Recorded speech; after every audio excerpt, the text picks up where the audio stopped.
El Cid Campeador, una figura inmortal en la historia de España, es mucho más que un simple caballero medieval. Su nombre, Rodrigo Díaz de Vivar, resuena con ecos de batallas, conquistas y, sobre todo, de un legado que se balancea entre la realidad histórica y el mito legendario. Un hombre que vivió en un tiempo convulso, cuando la península ibérica era un mosaico de reinos cristianos y musulmanes, y donde las fronteras se dibujaban y redibujaban con el filo de la espada. ¿Pero quién fue realmente el Cid? Un héroe sin tacha, como nos cuentan los cantares de gesta, o un guerrero pragmático, leal solo a sí mismo y a su búsqueda de gloria y poder. Rodrigo Díaz de Vivar nació alrededor del año 1043, en el pequeño pueblo de Vivar, cerca de Burgos, en el corazón del reino de Castilla.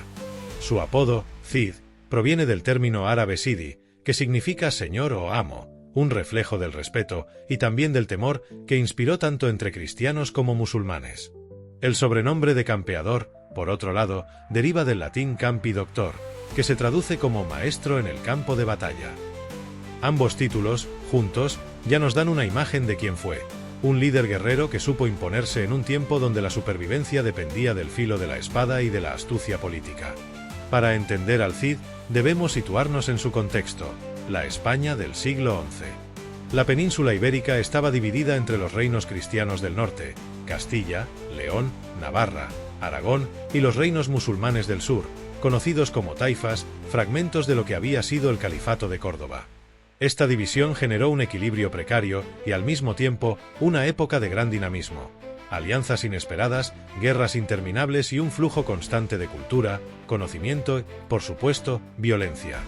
En este escenario, un hombre como el Cid podía ascender no por su linaje, que, aunque noble, no era especialmente destacado, sino por su habilidad en el combate y su capacidad para moverse con inteligencia en el juego político.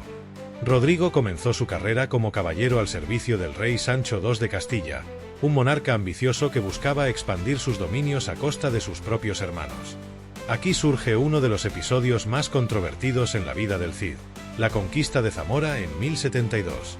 Durante el asedio, el rey Sancho murió asesinado en circunstancias sospechosas, y su hermano Alfonso VI heredó el trono.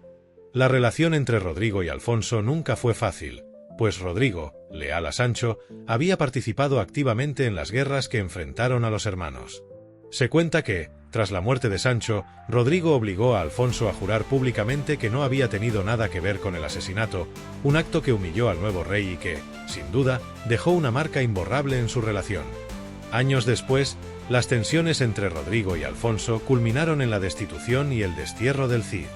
Aquí comienza la etapa más famosa y legendaria de su vida, su tiempo como guerrero independiente. Desterrado de Castilla, Rodrigo no tuvo más remedio que buscar fortuna allí donde pudiera encontrarla.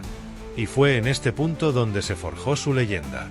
El Cid no dudó en ofrecer sus servicios a los gobernantes musulmanes de las taifas, quienes, aunque rivales de los cristianos, necesitaban guerreros expertos como él para proteger sus reinos de otras taifas o de los avances cristianos.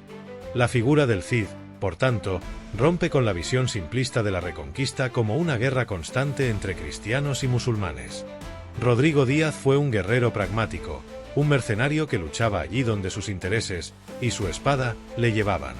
Combatió tanto contra musulmanes como contra cristianos, pero siempre con un objetivo claro, la supervivencia y la obtención de riquezas y poder. Y en este camino, su reputación no hizo más que crecer. Los propios gobernantes musulmanes, aunque temerosos de él, lo llamaban al-Sayyid, el Señor. Uno de los momentos más emblemáticos de su vida fue la conquista de Valencia en 1094. En aquel tiempo, Valencia era una de las ciudades más ricas y estratégicas de la península, codiciada tanto por los cristianos como por los musulmanes. El Cid, con un ejército compuesto por cristianos y musulmanes, logró tomar la ciudad tras un largo asedio. Gobernó Valencia como un señor independiente, con una habilidad política notable y una mezcla de tolerancia y firmeza que aseguraba el control de una ciudad multicultural. La conquista de Valencia marcó el punto culminante de su carrera, y fue en esta ciudad donde su leyenda alcanzó su máxima expresión. Sin embargo, como toda historia de grandeza, la del Cid también tiene un final marcado por la tragedia. En 1099, Rodrigo Díaz murió en Valencia, posiblemente de causas naturales, dejando atrás un legado de hazañas, ambiciones y contradicciones. Su esposa, Doña Jimena, intentó mantener el control de la ciudad, pero finalmente, ante el avance de los almorávides, una dinastía musulmana guerrera y fanática que había llegado del norte de África, los cristianos abandonaron Valencia. La ciudad cayó en manos musulmanas, pero la leyenda del Cid sobrevivió. El Cid campeador no solo vivió en la historia, sino que se convirtió en mito gracias a obras como El Cantar de Mio Cid, la gran epopeya medieval española. Este poema, compuesto a principios del siglo XIII, nos presenta a un Cid idealizado, un héroe leal, justo y devoto, que lucha por recuperar su honor y que siempre actúa con nobleza.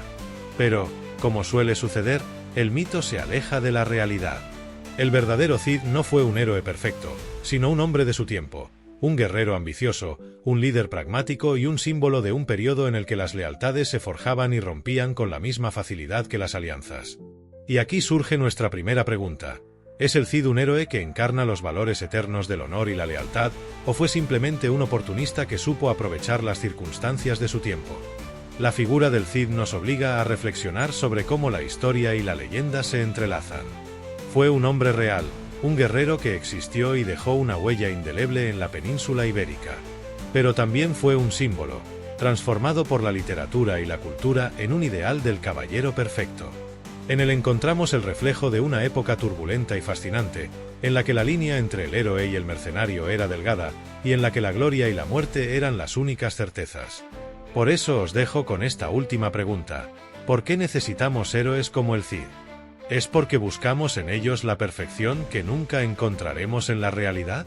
Dejad vuestras respuestas en los comentarios, y no olvidéis que la historia, como la del Cid campeador, está llena de matices que nos invitan a descubrir, a cuestionar y a aprender. Porque al final, la historia no pertenece solo a los libros, vive en la memoria de aquellos que deciden recordarla.